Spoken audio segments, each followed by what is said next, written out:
McDavid. Moves in, McDavid goes upstairs! What a goal!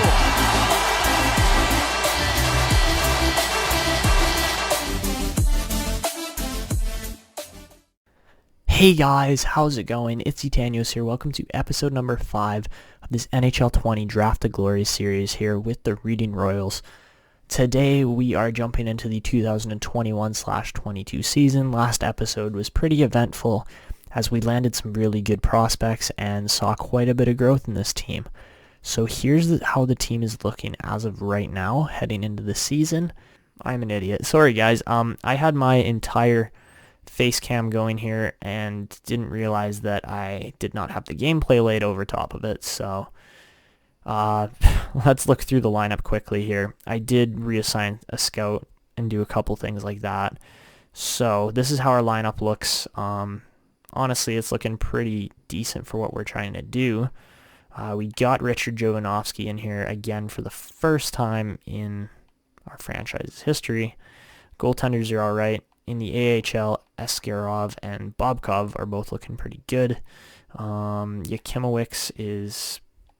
Okay, they messed up my lines. But anyways, Yakimowicz, I kind of want playing on the top line instead. So we're going to put him there. On defense, it's looking pretty weak right now. We're going to go Nicolas there, Tartayurkin there. They want to throw Anisimov up top. And I don't want that because I want a more balanced defensive group. So, yeah, this is how we're going to run things there in the AHL. And I did make a trade as well. I have to go show you guys it now because I didn't have it on screen. But essentially all we did was trade for Minnesota's pick. And we pick up, let's see, player and pick trading. Yeah, so there you can see we send Guryanov and the Sharks first rounder for 2022 to Minnesota in exchange for Mikhail Bodkor, Christian Juice, and the 2022 first round pick of Minnesota. So that is essentially all we need to know before we head into this season sim. Looking at the draft class quickly. Guys like, let's see, Ferguson's obviously going to be the best player we've ever seen out of this draft because we created him. But Blake Gove could be a nice addition as well on the defensive end. And besides that, I don't know. I'm still looking at guys like Pushkarev. There says he's got what do you call it? It says he's going to be NHL ready. Same with Donald Skinner. So I really don't know on these guys yet. We'll figure that out as the season goes on. But we are going to do the full season sim here, and I will see you guys at the end of the 2021/22 season.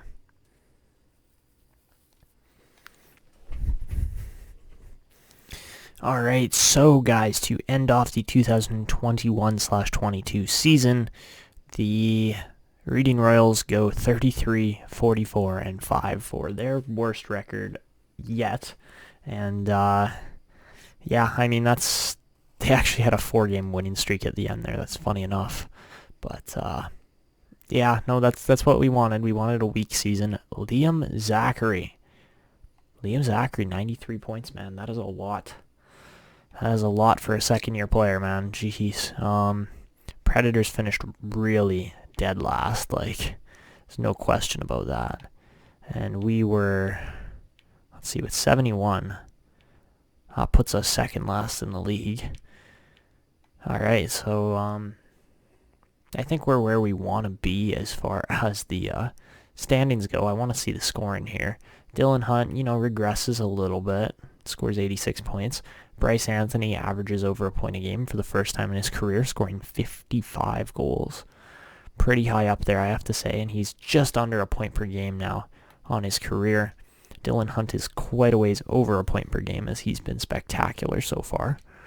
And Liam Zachary's got to be over a point per game as well, yeah. Yeah, no, he's scoring quite well. He's actually exactly a point a game right now with that 93 points. That's crazy. Okay. For the entire league, Jack Eichel scores 122. Wow. I'm surprised he's not a franchise now. That's crazy. Erik Karlsson, oh my god, he scored 111 points as a defenseman. That's more than McDavid. That's more than Pasternak. Jesus, how many 100-point season? 1, 2, 3, 4, 5, 6, 7, 8, 9, 10, 11. 11 guys. That's crazy. 11 guys score over 100 points. I mean, Liam Zachary was up there, man. Especially for a 20-year-old, like, yeah. And a 10th overall pick at that, too. Okay, as far as goalies go, Martin Jones had 43 wins. Marc-Andre Fleury actually had quite a few, too. Jeez, okay. So that's pretty good for goalies. As far as defensemen goes, obviously Carlson's going to win that. He was way ahead of everyone else. Dahlin scored quite a few, and he is a franchise defenseman now. Jeez. Okay, and then as far as rookies go, Lucas Raymond. Man, I was worried about him when he went for... Was he first overall? No, he was second overall. When Lucas Raymond went second overall, yeah, I was a little worried. He's going to be good. Melakar there, he was drafted last year. Third overall by the Rangers. Put up a great number of points there, 65. Melvin Miller only scored 48 points. That's pretty bad. Jeremy Bracco was on the same level there. Jeez. Yeah, that's pretty bad. Boris Ovechkin actually turned out quite nicely there, too, for the Rangers. So, yeah, definitely some good players. How many picks do the Rangers have? Jeez, they had a bunch of rookies playing in here. They probably had a full line of rookies, and that seemed to work for them, I guess. So, yeah, that's pretty much it for the player stats. As far as the league stats go, obviously we finished dead last in our division. And out of the entire league, San Jose. See, that is why we got rid of that pick, man. We got rid of San Jose's pick, and that was definitely the smart move. And as you can see there, yeah, we finished 31st. Minnesota finished 28th. So, yeah, we got two, by the looks of it, top 5 picks, but we will see if that actually happens, or if we drop spots, or if Minnesota's pick is the one that moves up, because the farthest we can fall is... Wow, I said the farthest we can fall. The farthest we can fall is to 5th, I believe. We can only move down 4 spots from where our pick is, so yeah. We got a good opportunity at landing a player or two here.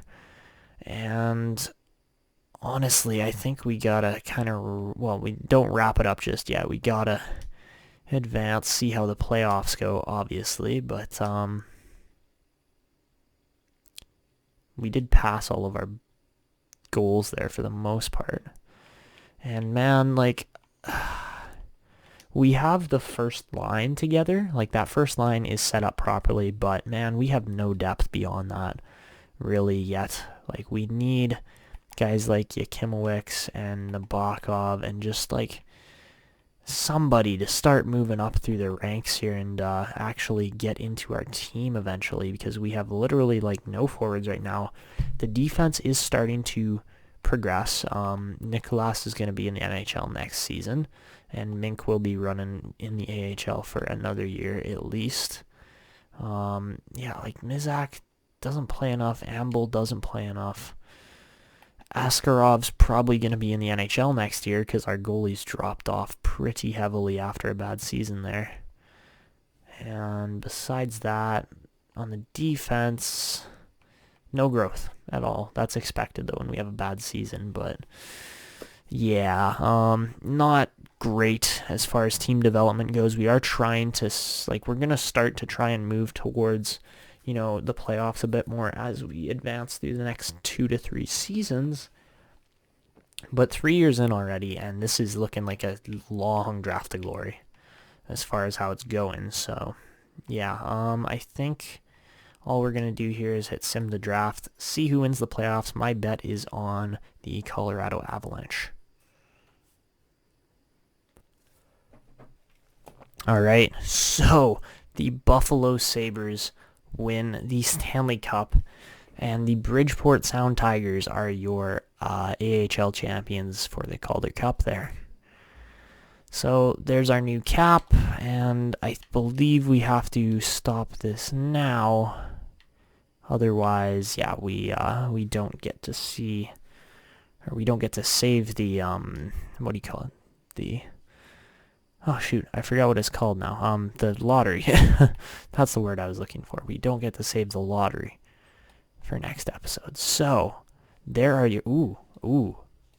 Liam Zachary hits a medium franchise. That is huge. That is huge for where he is in his career. I don't know how Dylan Hunt didn't hit a medium franchise. Guys, like, he probably should have by this point, and he hasn't, so that might be a little worrisome. Anyways, that's good to see that Liam Zachary is the guy that turns out and will probably be our main man moving forward here as a right-wing playmaker. Interesting for sure. So I don't think anybody else is going to see a lot of growth, but we can check out the awards here. So yeah, Buffalo wins the Cup, San Jose wins the Presidents, Edmonton wins the Clarence, and Buffalo wins the Prince of Wales. So Edmonton and Buffalo were in the final. Eichel wins the Art Ross. Tavares wins the Hart. Norris obviously goes to Carlson for a third year in a row, and he wins the Lady Byng. Lucas Raymond there wins the Calder. Conn Smythe goes to Sam Reinhart. Desna goes to Sergei Bobrovsky, and same with the Jennings. Shea Weber wins the Masterton. Detroit's coach wins the Jack Adams. O'Reilly wins the Selke. Tavares wins the Ted Lindsay and the Rocket. Wow. Okay, so Tavares had himself a year. We did not check who was the goal-scoring leader there, but it was Tavares. And, I mean, 73 assists, or 70 assists, I believe it was. Was it 70? It was 70, yeah. 70 assists for Liam Zachary is a lot. So, you just got to keep that line together, keep them going. Hopefully they can grow a bit more here, but Liam Zachary is probably the guy we're going to see with the most growth out of that line moving forward. So anyways, that is going to be wrapping up episode 5 here. Overall, this team is starting to trend in the right direction slowly. We are beginning to acquire the pieces we need to build the proper team here that's going to win for a while. And yeah, we do probably have, I would say, we're going to land 2 elites here in the first round in this next draft, just because when you base it on the numbers and how far down a team can move, there can only be 3 lottery winners at the most. Why are we doing games played? Sorry, we need to go points. There can only be 3 lottery winners at the most, so that means that 3 teams below Minnesota could jump up. 3 teams below Reading will probably jump up. And so that means they move from 5th to 8th, and we move from 2nd to 5th. So that's pretty good still. If we're landing a 5th and an 8th, and we look at the draft class for where that should put us, we're still going to be landing elites. And I actually just want to kind of show you guys the draft class here quickly, because you didn't really get to see it, but the top 8 guys for sure in here are all elite. So yeah, we should be landing 2 elites guaranteed. I mean, I would like to land a defenseman, preferably, like, even if we don't land Ferguson, which I kind of doubt we will, honestly. He put up crazy points, though, man. 81 points as a defenseman there in the USHL League. That's crazy. I mean, it'd be nice to land one of these high elite guys, too, because you never know how they can turn out. But, I mean, I'll be happy with medium elites, which is what we're pretty much going to land. If we look at the potential here, there is actually another guy. Rogers there is going to be an elite defenseman. He is quite a ways away, 3 years to be exact.